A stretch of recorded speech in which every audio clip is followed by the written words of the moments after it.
राम मंदिर के शिला पूजन का काम आज पूरा हो गया। प्रधानमंत्री नरेंद्र मोदी ने साष्टांग प्रणाम किया और हम उनके साथ हैं जिन्होंने इस राम मंदिर आंदोलन की लंबी लड़ाई लड़ी और प्रमुख चेहरा है साध्वी उमा भारती, मध्य प्रदेश की पूर्व मुख्यमंत्री और बीजेपी की वरिष्ठ नेता। उमा जी, आपने इस आंदोलन के लिए सब कुछ समर्पित कर दिया। आज कैसा महसूस हुआ जब भगवान के मंदिर का शिलान्यास तो पहले भी हो चुका है और आज प्रधानमंत्री आए, कार्यक्रम संपन्न हुआ, आपको लगता है कि अब एक नए मोड़ पर हम खड़े हैं?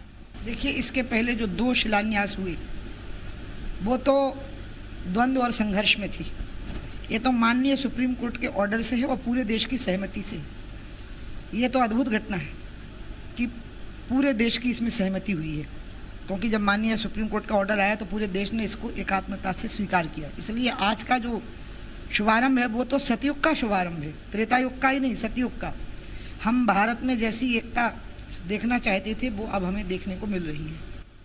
आपके बगल में हमने साध्वी ऋतंभरा को बैठे देखा। आप लोग दोनों एक पहचान है आंदोलन की।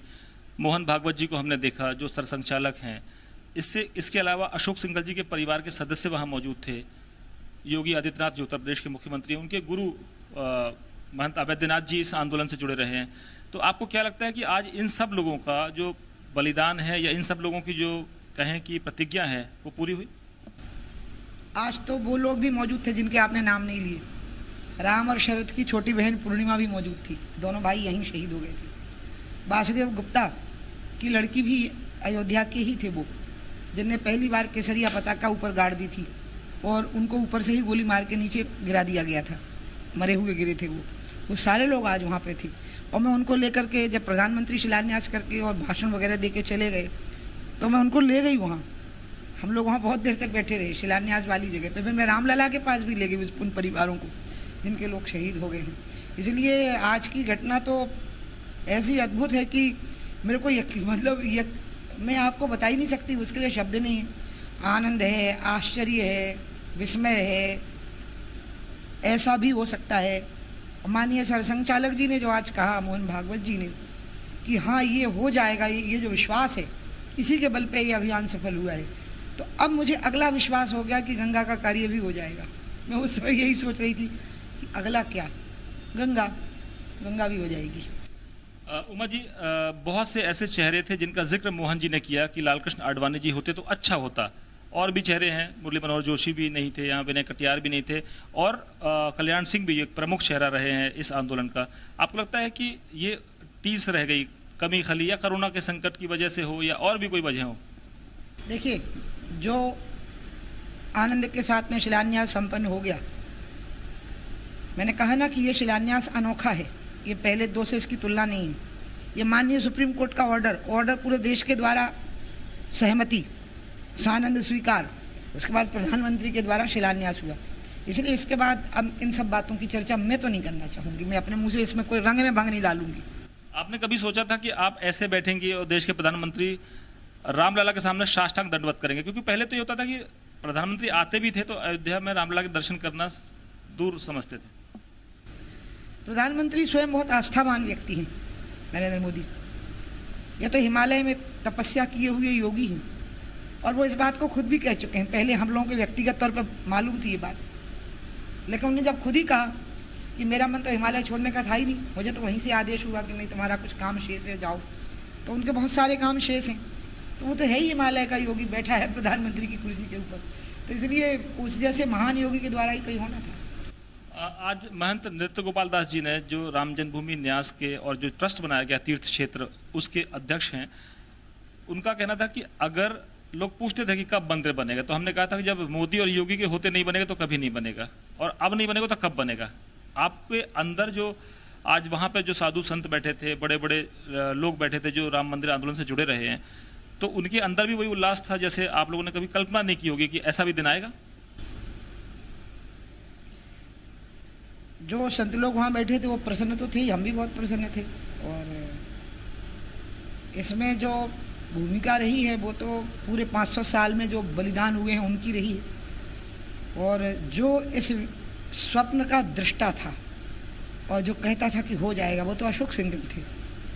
वो हमेशा कहते थे कि मुझको देवराह बाबा ने कहा था, बच्चा ये काम हो जाएगा, लोग एक एक ईंट उठा के ले जाएंगे। और सच में 6 दिसंबर को वही हुआ था। इसलिए जब ये बात आती है कि साजिश हुई, तो मैं खुद सोचती हूँ कि 1.5 लाख लोग एक एक ईंट उठा के ले जा रहे थे, उसमें साजिश कैसे हो सकती थी। तो इसलिए अगर आप मुझसे पूछोगे आज अयोध्या में और सरयू की तरफ मेरा मुंह है, तो इसका एक स्वप्न दृष्टा था इस अभियान का, वो था अशोक सिंघल, जो अब इस दुनिया में नहीं है। उसको यकीन था कि ये हो जाएगा और मैं उनकी बहुत करीबी थी।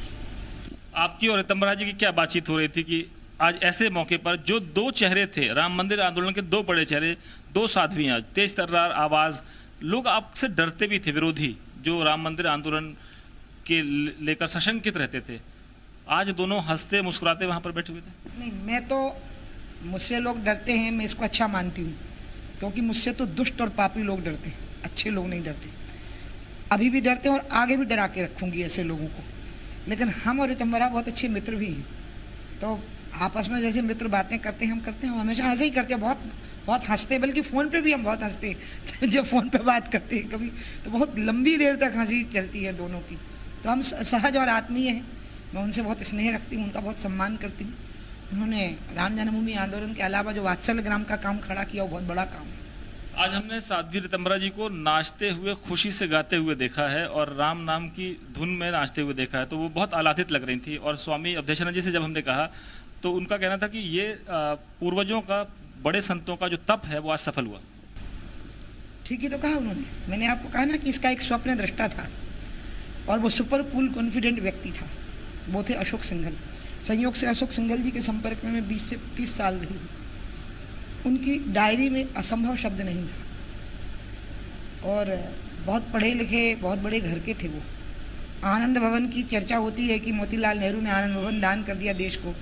नहीं, अशोक सिंघल का घर इलाहाबाद, प्रयाग में, माफ़ करें योगी जी, अब वो प्रयाग हो गया है। प्रयाग में अशोक सिंघल का घर आनंद भवन से बड़ा है और आनंद भवन के बगल में है, और अशोक उनके पिताजी का, और अशोक सिंघल जी ने वो घर दान कर दिया है संस्कृत विद्यापीठ के लिए। इसलिए, और वो बहुत बड़े इंजीनियर थे खुद, तो इतना विद्वान। और आज तो मैं, मेरे सामने पूरे समय वही दिख रहे थे मुझे तो, कि वो बोलते थे कि बच्चा, देवरा बाबा ने कहा है कि बच्चा एक एक ईंट उठा के लोग ले जाएंगे, मंदिर बनेगा, तू देखना। आज उनके परिवार से भी 2 सदस्य मौजूद थे। उनका परिवार हम सब हैं, और टेक्निकली उनका परिवार है, मैं खुद उनका परिवार हूँ। गंगा का काम अब उन्होंने मुझे सौंपा है। आज मैं आपको बोलती हूँ कि बच्चा, गंगा का काम भी हो जाएगा। गंगा अविरल घोषित होगी और गंगा निर्मल भी होगी, क्योंकि अशोक जी ने मुझे राम मंदिर का काम सौंपा और मैं उसमें पूरी तरह से संलग्न हो गई थी। मुझे किसी भी चीज़ की फिक्र नहीं थी। और आज मैंने देखा कि हमारा प्रधानमंत्री, महायोगी प्रधानमंत्री तो बाद में बने, वो तो महान योगी है जो प्रधानमंत्री के पद पे आसीन हो गया है, वो शिलान्यास कर रहे हैं। और मेरे को वो बात याद आ गई, अब आगे गंगा का काम होके ही रहेगा। आज मोहन भागवत जी ने भी कहा कि तय कर लो कि होना है तो हो जाएगा, तय जरूर करो, कॉन्फिडेंस रखो कि होना है। मैं एक महर्षि अरविंद का एक वाक्य बोलूँगी, अभी आपकी बात करते करते मुझे याद आ गया, अंग्रेजी में है वो, हिंदी भी बता दूंगी। उन्होंने कहा, all can be done if God's touch is there. कुछ भी हो सकता है, उसमें ईश्वर का स्पर्श होना चाहिए। अगर आपका अहंकार उसमें शामिल हो गया तो नहीं हो पाएगा। आपके नज़र सिर्फ लक्ष्य पे होनी चाहिए, और वो राम जन्मभूमि मैंने देखा, इसलिए मैं आज वहाँ पहुँच भी गई। मेरे को सवेरे सवेरे चंपत राय जी ने 7:45 पे कहा कि उनको पीएमओ से फ़ोन आया है तो उमा भारती जी को कहिए शिलान्यास वाले कार्यक्रम में शामिल हो। तो मैं थोड़ा अनमनी सी हुई, मैंने कहा नहीं भाई साहब, मेरे को सरयू के किनारे रहना है। लेकिन फिर एक ऐसा फ़ोन आया जिसको मैं टालती नहीं हूँ, मैं नाम नहीं लूँगी उनका। मैंने उनको वचन दिया है कि मैं उन्हीं की बात मानूंगी। उन्होंने मेरे को कहा कि नहीं, आपको आज शिलान्यास वाली जगह पे होना। मैंने कहा ठीक है, मैं वहीं रहूँगी। उमा भारती को लोग कहते हैं कि ऐसी ही हैं वो, जब जिद कर लेती हैं, ठान लेती हैं तो वो करके दिखाती हैं। आज असमंजस सा था कि आप वहाँ पर पहुँचेंगे कि नहीं पहुँचेंगे। आप अयोध्या में तो हैं, सरयू में भी हैं, लेकिन इसको लेकर असमंजस क्यों था? चलिए मैं इसी को बता देती हूँ कि मैंने एक ऐसे व्यक्ति को अपना वचन दे दिया है कि मैं, आप कह देंगे तो मान जाऊँगी, और वो हमारे परिवार के बहुत वरिष्ठ व्यक्ति हैं और बीजेपी के नहीं हैं वो, बल्कि वरिष्ठतम हैं। और उनको मैंने वचन दे दिया, वो कहेंगे आग में कूद जाओ तो कूद जाऊंगी, वो कहेंगे अपना वचन तोड़ दो तो तोड़ दूंगी, वो कहेंगे कि वचन पे कायम रहो तो रहूंगी। और इससे मुझे बड़ा सुकून मिला है अपनी ज़िंदगी में कि भगवान केदारनाथ के अलावा एक और अस्तित्व मेरे जीवन में सगुण साकार रूप में है, जो मेरा पिता है, मेरा गुरु है और हमारे परिवार का वरिष्ठ है। उमा जी, आपने कहा कि अब आपका मिशन गंगा है। इस मिशन में हम भी आपके साथ हैं। आप जो लड़ाई लड़ेंगी, हम भी जन जागृति फैलाने का काम करेंगे और हम उम्मीद करते हैं कि आप अपने मिशन में कामयाब हो तो कम से कम देश को अविरल निर्मल गंगा मिले। जी ने तो बहुत साथ दिया है और पूरा मीडिया, मैंने इतनी यूनिवर्सल फर्टर्निटी नहीं देखी किसी विषय पे जितनी मैंने गंगा पे देखी। पूरी वैश्विक एकता देखी। दिक्कत कहाँ आई, और फिर भी हमने अंत में प्रोग्राम का शुभारंभ तो कर ही दिया। दिक्कत ये आई कि इसमें स्टेक होल्डर वो थे बहुत ज़्यादा जो खराब करने में स्टेक होल्डर थे। 5 राज्य, 11 केंद्र के विभाग, उनको समझाना, बारीकी से समझाना, फिर एक समझा तो दूसरा बिगड़ गया। इस सब में के कारण अभी जैसा संतोषजनक परिणाम आना चाहिए, ना हमारे प्रधानमंत्री जी को संतोष हुआ और ना मुझे संतोष हुआ। इसलिए मैंने चुनाव नहीं लड़ा। मैं ना मैं सांसद के लालच में पड़ी, ना मैं मंत्री बनने के लालच में पड़ी।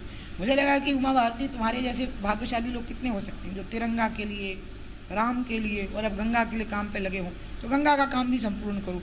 तो होगा, गंगा का काम जरूर होगा, संपूर्ण होगा। बहुत धन्यवाद। तो आपने सुना उमा जी को, और उमा जी आज बेहद प्रसन्न होंगी क्योंकि उनका एक संकल्प, एक भावना जो उनके मन में थी वो पूरी हुई। और अगला मिशन है क्लीन गंगा, और वो हम उम्मीद करते हैं कि पूरी होगी और अविरल गंगा हमको देखने को मिलेगी, हमारे जिंदा रहते और उमा जी के रहते।